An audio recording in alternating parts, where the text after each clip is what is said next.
Right. Hello again. I'm here today with Steve Cox from Boswells. Many of you know Steve. Hello, Steve. Welcome. Hello, Peter. Thank you very much. Yeah, thank you. Bet you've been kept busy, haven't you, with everything that's going on at the moment? Been plenty going on. There's been plenty going on. Yeah, very interesting times. It's certainly not the easiest times for anybody, but yeah, we've had some interesting questions. So yes, they're difficult times. Yeah, and just what I really want to do is just sort of go over some of the typical types of questions. So, I mean, one question we often get to us, particularly to do with student landlords, where their students have gone back home and may or may not have intended to come back, but the property has been left empty, probably longer than is in their insurance. We've got one or two recently saying, well, what's going to happen there with the insurance? So I know you've got a view on that, haven't you? So yes, indeed. Yeah, I mean, a lot of insurance companies they have limits of say 30 days, 45 days worth of occupancy on their properties. So insurance companies they've eased their requirements. They've looked into it and say people can't inspect a property when it's empty. People can't get to it. So they've eased the restrictions on it slightly. It's very important to check with your insurance company though, just to make sure that where they lie with it. So check with your broker, check with the insurance company, see if some of them increase their limit to not from 60 days to 90 days that you have to inspect the property, or the length of an occupancy is up to 90 days. So, but as I say, just check with your insurers just to make sure that you've got the right level of cover there. So yeah. I mean, the thing that's coming out of all the conversations I've been having with people is that communicate. Just keep on top of it. Exactly right. I say it's the same in all walks of life. If the landlord's talking to their tenant, if we are Alan Boswells Group are talking to our clients, it's just keep in touch with people, and hopefully at the end of the day, people will remember that, and we'll just carry on going. Yeah. And another thing we get sometimes is people say, "Oh, we've got rent guarantee insurance. Is that going to pay out or not?"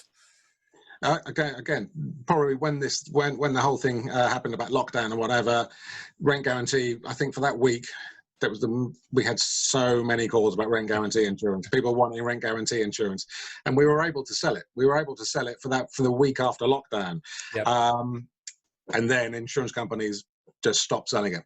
Insurance companies stopped selling it. So at the end of the day, no one can evict a tenant for 3 months. So rent guarantee insurance, it will kick in, but no one can do anything for 3 months. After that 3 months period, okay, for your rent guarantee to work, you do need to start the eviction process. So again, it's not going to be ideal for everybody, but you do need to start the eviction process. That was one of the requirements of the policies. Yeah. Okay, well, heads up for you. You can actually start the eviction process today. Okay. What you can't do is you can't go to court. Okay. Yes. So, yeah. They can start the eviction process, but as you said, it's a 3 month notice regardless, even for rent arrears, which used to be 2 weeks, now 3 months. So, but and how it's going to be looked upon after those 3 months, how it's going to be looked upon if the landlord's starting to go down the eviction process. Yeah.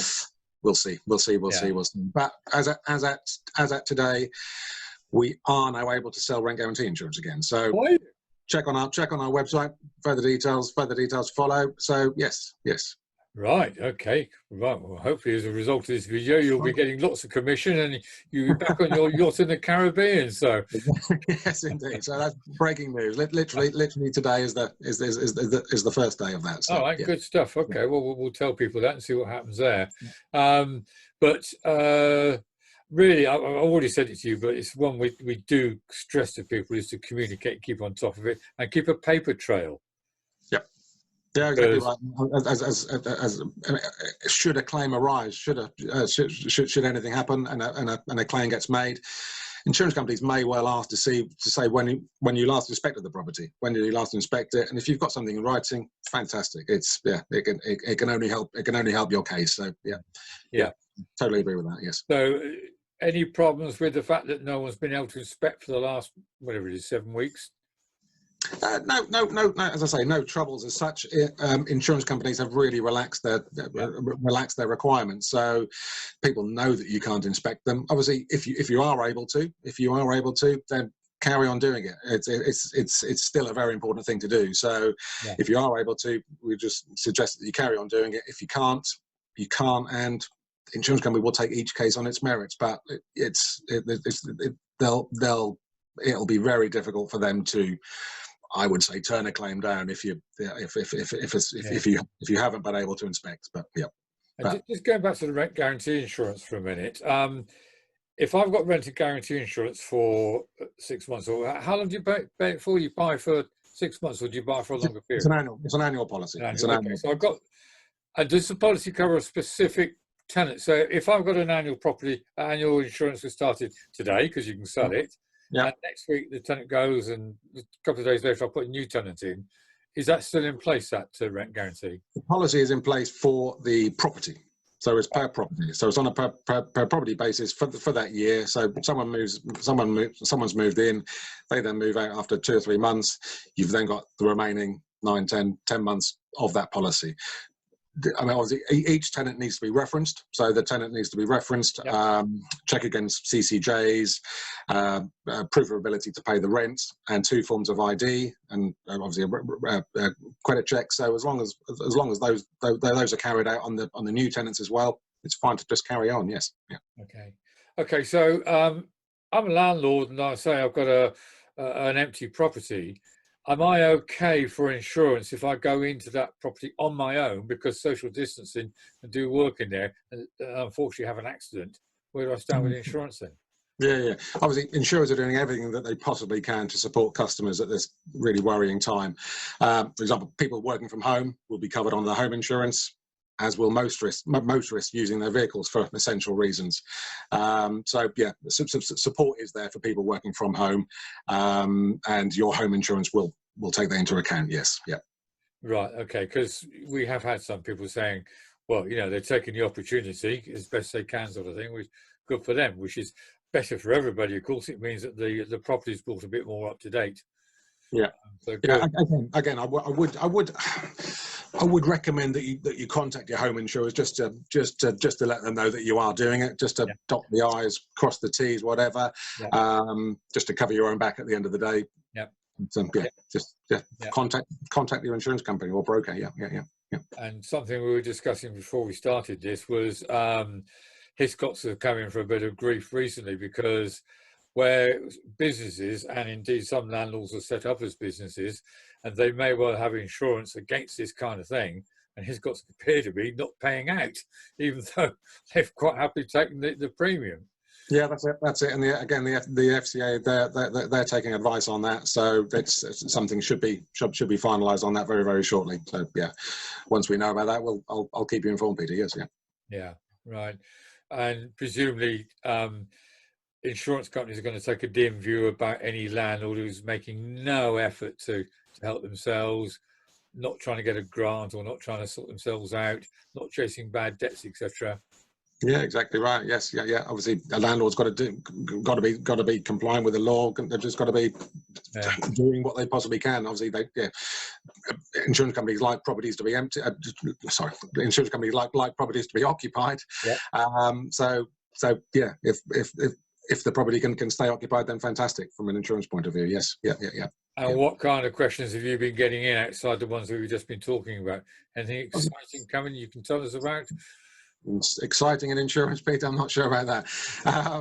I suppose the main one was the whole business interruption thing. Am I covered if a tenant's not paying their rent?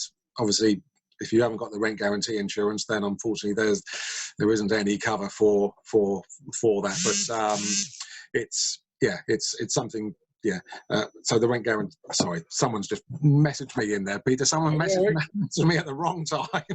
These things happen. We're taking as it goes along. So I just went completely off pan there. Sorry. That's not a problem. But all in all, life carries on. So I mean, that's going to be completely different afterwards, isn't it? So. Oh, it is. Yeah, of course it is. Yeah. We just don't know how long it's going to go on for. We don't know when we're going to be back at work. We don't know when we're going to be back in the office.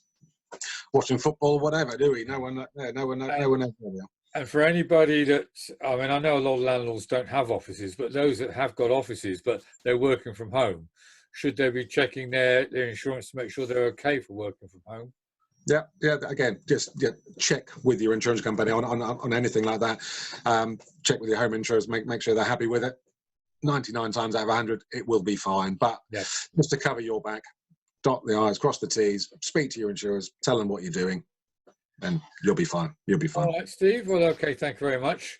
At the end of this video, there'll be the contact details for Boswell. So, you know, whatever they want to do, they can make contact with you. So, thank you very much, Steve, and speak again very soon. Lovely. Thank you, Peter. Cheers.